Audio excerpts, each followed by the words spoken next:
पाप का गुरु कौन और कैसे इससे बचा जाए, जानेंगे एक बेहद ही रोचक और दिलचस्प कहानी के माध्यम से। नमस्कार, बीएल ज्ञान के इस एक और रोचक और ज्ञानवर्धक जानकारी से भरपूर वीडियो में आप सभी का स्वागत है। दोस्तों, अगर आपने अभी तक इस चैनल को सब्सक्राइब नहीं किया है तो चैनल को सब्सक्राइब जरूर कर लीजिए, ताकि धर्म, अध्यात्म, रहस्य, रोमांच और जीवन में काम आने वाली अद्भुत, अलौकिक और महत्वपूर्ण जानकारियों से भरपूर वीडियो आप तक सबसे पहले पहुंच सके। बात बहुत पुराने समय की है।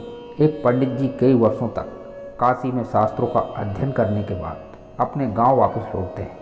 पूरे गांव में इस बात की शोहरत हो जाती है कि काशी से शिक्षा प्राप्त करके पंडित जी वापस गांव आए हैं और धर्म से जुड़ी हुई किसी भी पहेली को बड़ी ही आसानी से सुलझा सकते हैं। शोहरत सुनकर किसान एक उनके पास आया और उनसे पूछ लिया कि पंडित जी, आप हमें ये बताइए कि पाप का गुरु कौन है। किसान का प्रश्न सुनकर पंडित जी थोड़ा चकरा गए।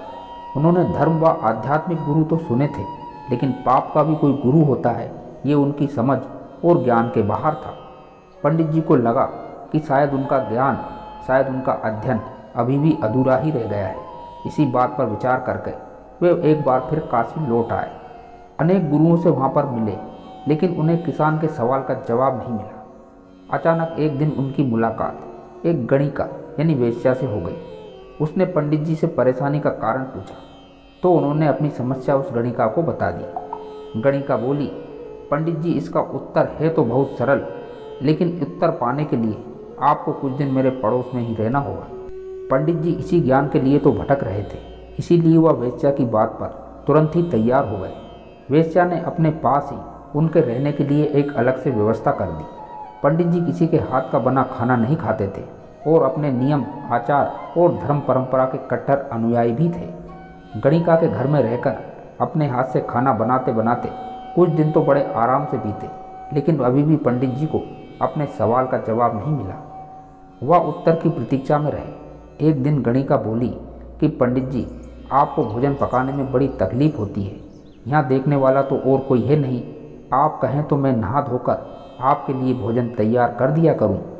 पंडित जी को राजी करने के लिए उसने लालच भी दिया कि यदि आप मुझे इस सेवा का मौका देंगे तो मैं दक्षिणा में प्रतिदिन 5 स्वर्ण मुद्राएं भी आपको दिया करूंगी। स्वर्ण मुद्राओं का नाम सुनकर पंडित जी विचार करने लगे कि पका पकाया भोजन और साथ में सोने के सिक्के भी, अर्थात दोनों हाथों में लड्डू। पंडित जी अपना नियम, व्रत, आचार विचार, धर्म सब कुछ भूल गए। उन्होंने गणिका से कहा कि तुम्हारी जैसी इच्छा, बस विशेष ध्यान ये रखना कि मेरे कमरे में आते जाते तुम्हें कोई देखे नहीं।